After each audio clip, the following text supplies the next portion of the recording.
अध्यक्ष महोदय, जो इन्होंने 2013 यूपीए गवर्नमेंट के संदर्भ में कहा, पूरा का पूरा मिसलीडिंग है, झूठ है। और हम डिमांड करते हैं कि वो ऑथेंटिकेट करें, हम डिमांड करते हैं ऑथेंटिकेट करें। इसीलिए बार बार इन्होंने आरोप लगाए, बार बार इन्होंने भ्रम फैलाया। आप इसीलिए हम भी अपनी बात रखेंगे, कृपया आप भी सुनने का धैर्य रखिए। अध्यक्ष महोदय, मेरा भी सौभाग्य है कि पिछले सदन में मैं अयोध्या राम मंदिर पर अपने पार्टी का मैंने अपना व्यू, अपने पक्ष रखा और आज वक्फ संशोधन 2025 पर अपनी दल का और विपक्ष की तरफ से अपना पक्ष रखा। और अयोध्या राम मंदिर में भी और आज के वक्फ के संशोधन में भी मेरा एक ही मार्गदर्शक है, वो है भारत का संविधान। भारत का संविधान जो कहता है कि हमारा भारत में हर व्यक्ति को सामाजिक, आर्थिक और राजनीतिक न्याय, विचार, अभिव्यक्ति, विश्वास, धर्म और उपासना की स्वतंत्रता और साथ साथ में यह कहता है कि व्यक्ति की गरिमा और राष्ट्र की अखंडता सुनिश्चित करने वाली बंधुता। ये बिल आज इस संविधान के इस जो मूल जो ढांचा है उस पर आक्रमण है। और इनकी जो पूरा जो भाषण था वो हमारे संविधान के इस मौलिक अधिकार पर, हमारे संघीय ढांचे पर एक आक्रमण था। आज इस सरकार का इस बिल के द्वारा 4 इनके मूल उद्देश्य। पहला मूल उद्देश्य है कि संविधान को कमजोर करना, टू डाइल्यूट द कॉन्स्टिट्यूशन।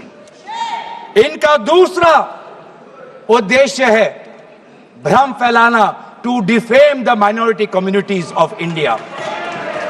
इनका तीसरा उद्देश्य है to divide the Indian society. हमेशा एक हमारे बीच में एक लिटिगेशन चलता रहे, मसला और बढ़ता जाए, ये उनका उद्देश्य है।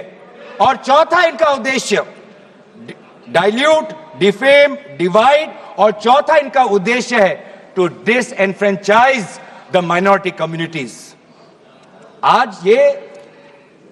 आज माइनॉरिटी कम्युनिटीज के प्रति अपनी संवेदना जता रहे हैं। सर, कुछ हफ्ते पहले देश में विभिन्न जगहों में लोगों ने ईद की शुभकामनाएं एक दूसरे को दी। और क्या आपको पता है कहां इनकी डबल इंजन की सरकार ने लोगों को रास्ते पे ईद का नमाज भी पढ़ने नहीं दिया। और ये बात करेंगे आप अल्पसंख्यकों के प्रति अपनी संवेदना जताते हैं। मैं पूछना चाहता हूं कि आपके लोकसभा में कितने एमपीज अल्पसंख्यक हैं? पहले उसका विवरण दीजिए और फिर हमें बताइए कि आपके दिल में कितना संवेदना है। सर, मेरा तो मैंने जिस दिन भी ये बिल इंट्रोड्यूस हुआ उस दिन भी आदरणीय मंत्री को मैंने सुना और आज भी मैंने उनको सुना। जिस दिन उन्होंने इंट्रोड्यूस किया उस दिन भी अगर आप उनका स्टेटमेंट पढ़े तो उन्होंने कहा कि इसको बिल लाने से पहले बहुत विस्तार रूप से इस बिल की लाने के लिए चर्चा हुई थी। सर, पूरा का पूरा मिसलीडिंग 2023 में सर, सरकार 24 में आई, ये खुद 24 के बीच में इन्होंने अपना बिल लाया। 23 सन के वर्ष में 4 बार माइनॉरिटी अफेयर्स कमेटी की बैठक हुई।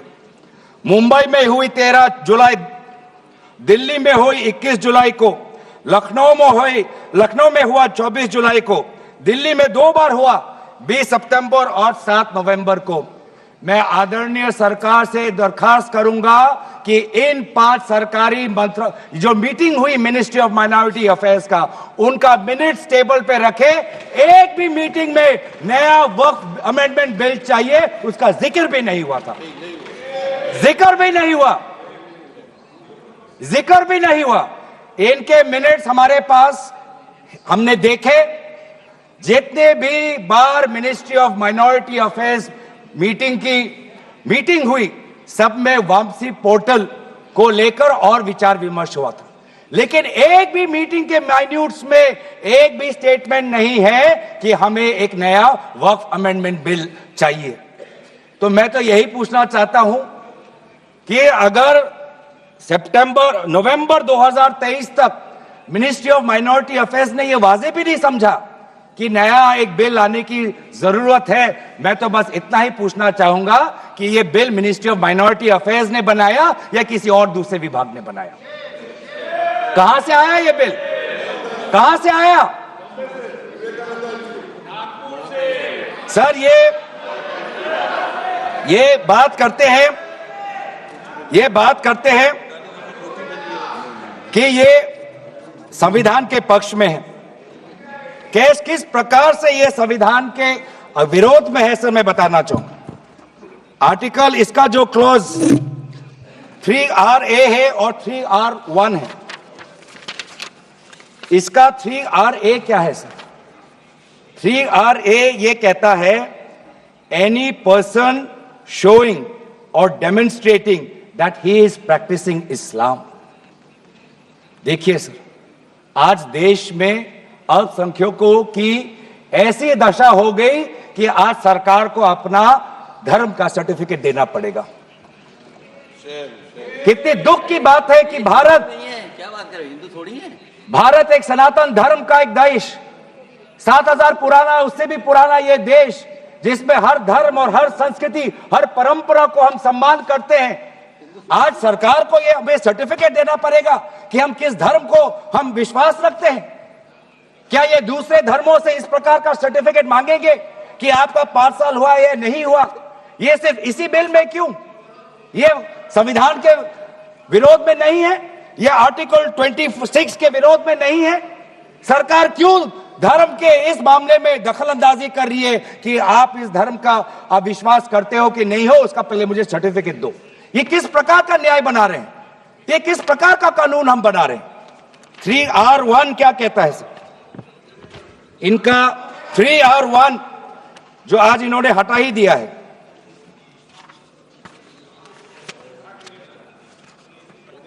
(3R1) कहता है, a waqf by user, but such waqf shall not cease to be a waqf by reason only of the user having ceased, irrespective of the period of such cession। ये इसके हटाने की क्या जरूरत थी सर?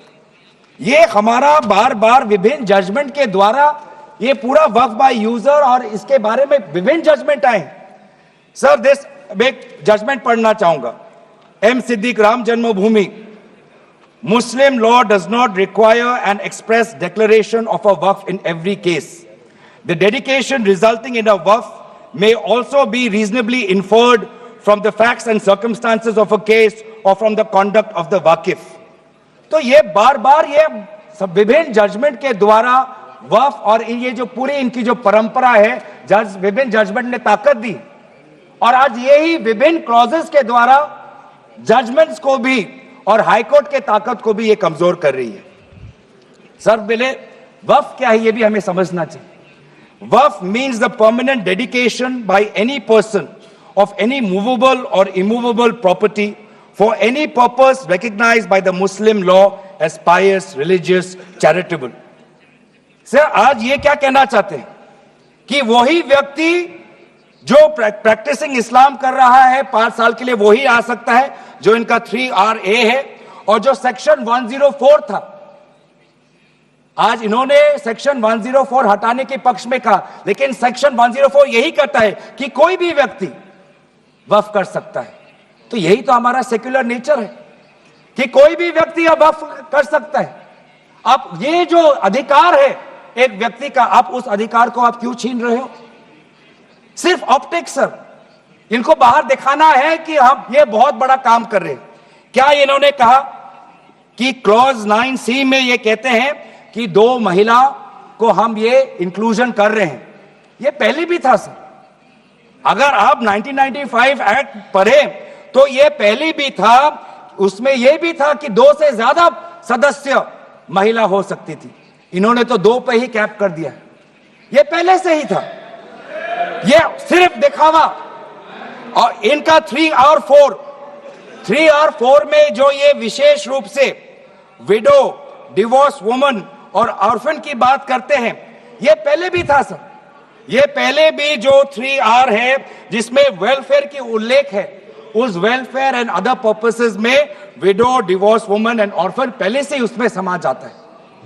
लेकिन इनको भ्रम फैलाना है, इनको भ्रम फैलाना है कि वर्तमान का जो एक्ट है वो महिलाओं के खिलाफ है। इनको भ्रम फैलाना है कि वर्तमान में महिलाओं को कोई भूमिका नहीं मिलती, ये इनका काम है। लेकिन कानून में सर पहले से ही ये सारे प्रावधान है, वो चाहे किसी विधवा का संरक्षण हो या महिलाओं को और समर्थन देना हो।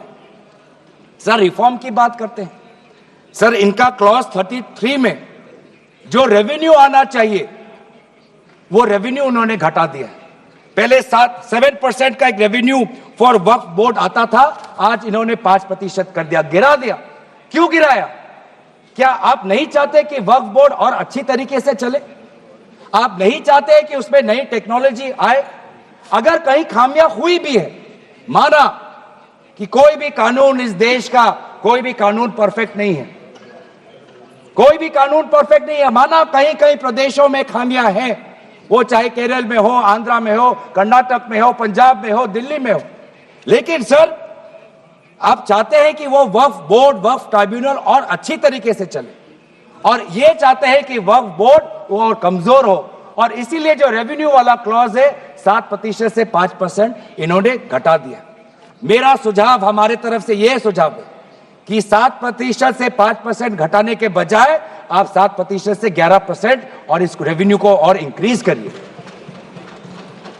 आज ये बात करते हैं कि ये रिफॉर्म्स ला रहे हैं। क्लॉज 26 पढ़िए sir, section 52A, section 52 clause 26। Clause 26 में क्या लिखा है?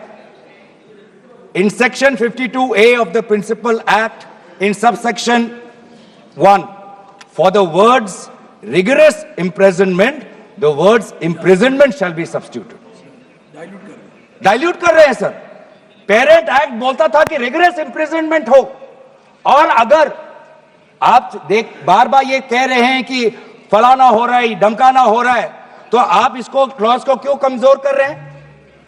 सिर्फ भ्रम फैलाना है सर। मंशा इनकी कहीं और है। मंशा सर, मैं भी एक टिप्पणी देना चाहूंगा कि आज ये एक विशेष समाज के जमीन पर इनकी नजर है, कल समाज के दूसरे अल्पसंख्यकों के जमीन पर इनकी नजर जाएगी।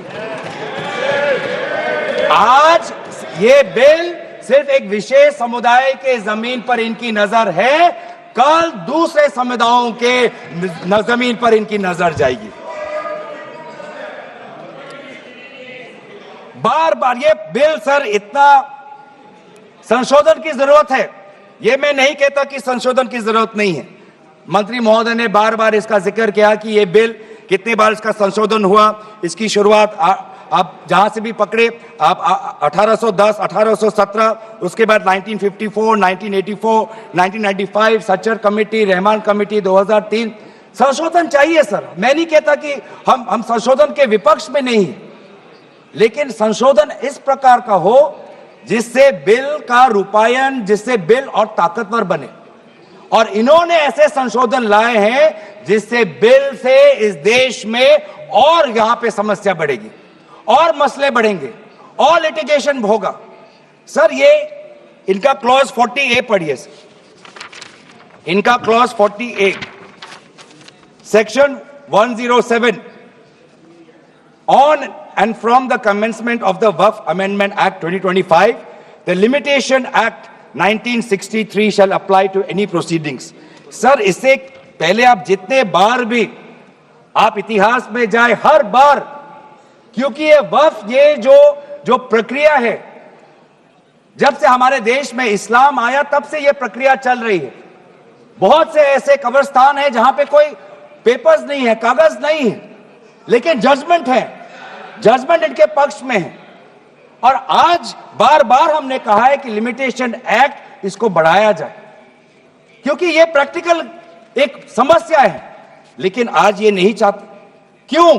क्योंकि ये चाहते हैं कि अलग अलग देश के अलग अलग कोने में यहां केस लगे, वहां केस लगे, यहां केस लगे। तो जो भी हमारे यहां पे एक भाईचारा का एक वातावरण है, उस भाईचारे के वातावरण को ये तोड़ना चाहते हैं। ये इनकी राजनीतिक उद्देश्य है। सर, ये बात करते हैं कि किस तरीके से ये इन्होंने बोर्ड का डाइल्यूशन किया है। क्लॉज 44, क्लॉज 44 कहता है कि जो सेक्शन 110 है वो पूरी तरीके से हटा दिया है। सेक्शन 110 क्या है? Section 110 sir, powers to make regulations by the board, ये पूरा हटाना चाहते हैं। उसमें क्या लिखा है पेरेंट एक्ट में? द बोर्ड में with the previous sanction of the state government, मतलब राज्य सरकार की अनुमति के द्वारा बोर्ड कुछ नियम बना सकते हैं। इन्होंने पूरा वो हटाना की कोशिश कर रहे। क्लॉजेस एफ और जी ये हटाने की कोशिश कर रहे। राज्य सरकार की पावर्स या जी कम करने की कोशिश कर रहे। आप क्लॉज 43 पढ़िए, इसका सेक्शन 109 जिसमें क्लॉज 1A और क्लॉज 4 ओमिट करता है।